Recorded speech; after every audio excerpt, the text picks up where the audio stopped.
In a small farming town somewhere in the United States, there is a hunting custom about October boys. Every Christmas, every family sends their eldest son to compete. These young boys hunt pumpkin monsters in the cornfields with butcher knives. They eat the food in the monster's belly and enjoy this violent game. The winner can win generous prizes sponsored by the Reaper Association. This year, Jim's baseball team won the championship. He bought a model house for his family and brought his parents and younger brother to live a good life. Jim himself also received a car and the opportunity to leave town alone. His younger brother Richie is envious that he can leave here. A year has passed in the blink of an eye, and Halloween is only 5 days away. Richie is very excited about this, and he firmly believes that he can become the ultimate winner like his brother. However, before the hunt begins, the contestants will be locked up and starved for 3 days to ensure that they are hungry enough to forget their humanity and become crazy killing machines. In addition to the house, this year's prize includes 2 brand new Chevrolet Corvettes and generous travel funds. But not everyone wants to take risks. Many children do not want to participate in the hunting party and do not believe in any pumpkin monsters, but they have to participate due to pressure from the association. Only Richie has never wavered, but his parents have always refused to allow him to participate in hunting conferences. They also said that Jim has won everything for the family and should leave opportunities to other families. This makes Richie very frustrated. In fact, since his brother left last year, he has never contacted his family except for occasionally sending postcards home. However, his parents never complained and talked about their son every day, which made Rich feel neglected. Regardless of his father's objections, he must participate. Not long after, on Rich's 18th birthday, he actually received a letter from his brother. Jim said in the letter that he really wanted to go home and reunite with everyone, but the time has not come yet. Jim has shouldered the expectations of too many people, and he is really embarrassed to go back if he doesn't make some achievements. At the end of his letter, he wrote that winning the hunting conference didn't actually mean everything. I promise to go home as soon as possible. Until then, you have to take good care of your parents. After reading the letter, Richie stole a car and wanted to go out to find his brother. However, he was intercepted by the local police chief, who knocked Richie unconscious with a stick. No one is allowed to leave without permission until the hunting party is over. Soon, all the contestants were locked in the bedroom. The long-term hunger and thirst made them collapse, restless, and gradually lost their minds. At the same time, the farmer at the manor took down the scarecrow that fell on the cornfield and filled his body with various candies to make a pumpkin monster for the hunting party. Soon it was Halloween, and the contestants put on their masks and rushed out of their homes, grabbing butcher knives and roaring as they headed for the cornfields. Richie had just regained consciousness after being in a coma for 3 days. When he heard that tonight was Halloween, he insisted on getting up to participate in the hunting competition. The father heard this and hugged his son, but the next second he was pushed away by Richie. The wayward boy wanted to rush out of the house, and the mother also rushed out and begged her son not to go. Unfortunately, Richie didn't see the despair in his parents' eyes at this moment. He threw away his mother's hand and rushed onto the street, quickly meeting up with a few good friends. Unexpectedly, a group of gangsters came to look for trouble. Richie threw the food in his hand to lure the hungry gangsters away, then got into his friend's car and drove away. Unexpectedly, something hit the car halfway. The friend who was driving couldn't start the ignition, so he had to ask everyone to get out of the car and check. A group of 4 people followed the footprints and saw food scattered near the cornfield. Several people devoured it and guessed that they must have injured the pumpkin monster, because the monster would have a lot of food in its stomach, like a walking candy. Same as the can. At this moment, Richie heard a strange sound. He motioned for everyone to stop talking, and then listened carefully. The 4 of them followed Richie's gaze, and sure enough they saw the pumpkin monster's voice. He swarmed forward with weapons in hand, but one of the boys screamed and fell to the ground. The endless cornfield blocked the view, and Richie and others did not notice each other's figure. At this moment, the fallen boy was lying on the ground gasping for breath, and then was dragged deep into the depths by a pair of hands. The others anxiously patrolled the surroundings.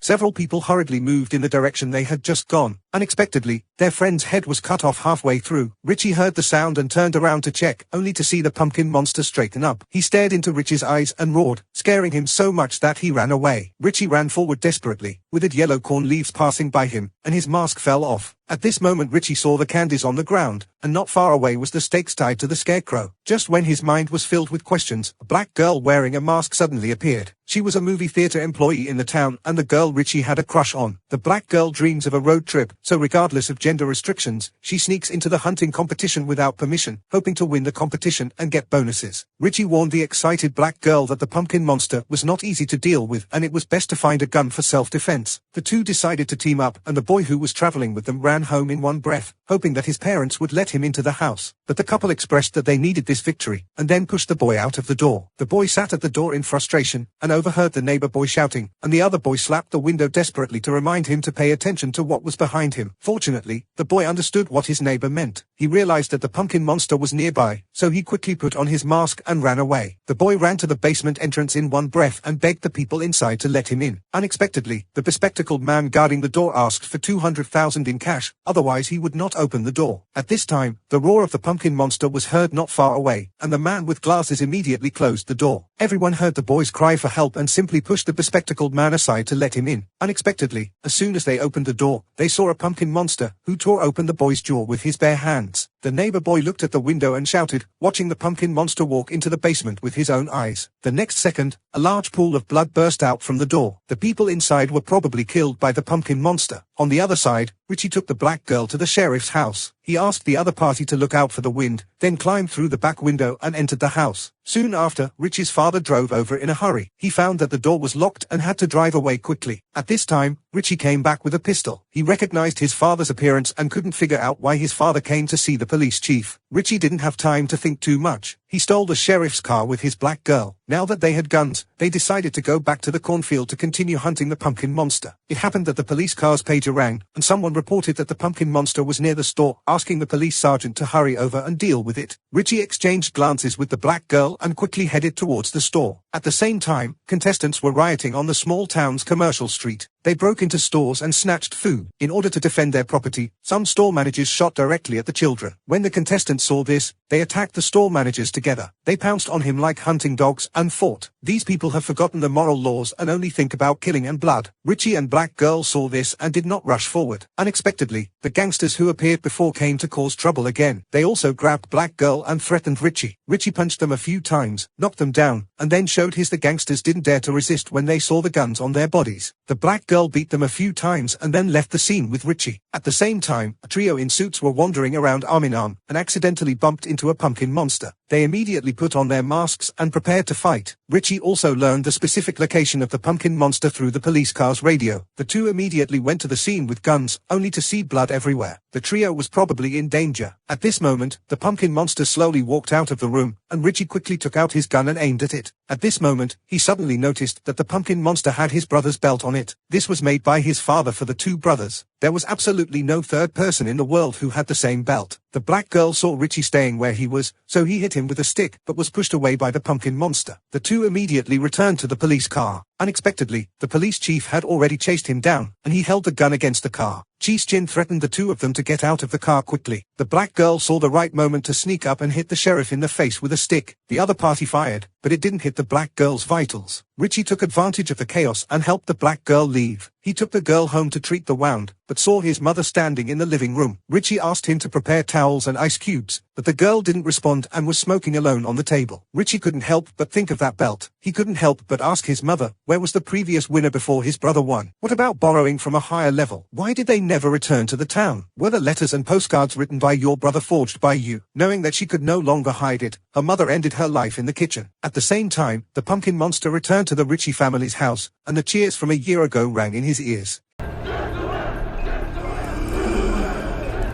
He breathed out a ball of fire and lit the place on fire. From here it can be seen that the pumpkin monster is Jim. Every winner who claims to leave the town will be killed by the sheriff, and then the body will be handed over to the farm uncle for disposal and become the prey of the next round of hunting competition. Rich's parents had known about this for a long time. They just pretended that their eldest son was still alive. Now that their younger son was implicated again, Rich's father was determined to end this nightmare. He pointed his gun at the police sergeant but was unable to take action. Not only was the latter not afraid, but he also warned Rich's father to wake up. If the pumpkin monster is still alive after midnight, the whole town will be in danger, and you must take care of it yourself. After hearing this, Rich's father waited at the church with a gun because both the hunter and the pumpkin monster wanted to enter the church on Halloween. Richie also knew this legend, so he brought the Black Girl to the church. The father and son faced off. Richie asked his father if the monster was his brother, but the latter could only explain desperately. When Jim participated in the competition, he really didn't know the secret behind it. By the time he learned the truth, it was too late. The Reaper Association also said that the only way to protect the town was to continue this tradition. He had no choice but to agree to keep it secret, and there would be no exception tonight. A child must be sacrificed in order to restore the peace of the town. Richie felt sick to hear it. You all were willing to sacrifice your own sons for a fucking Cadillac?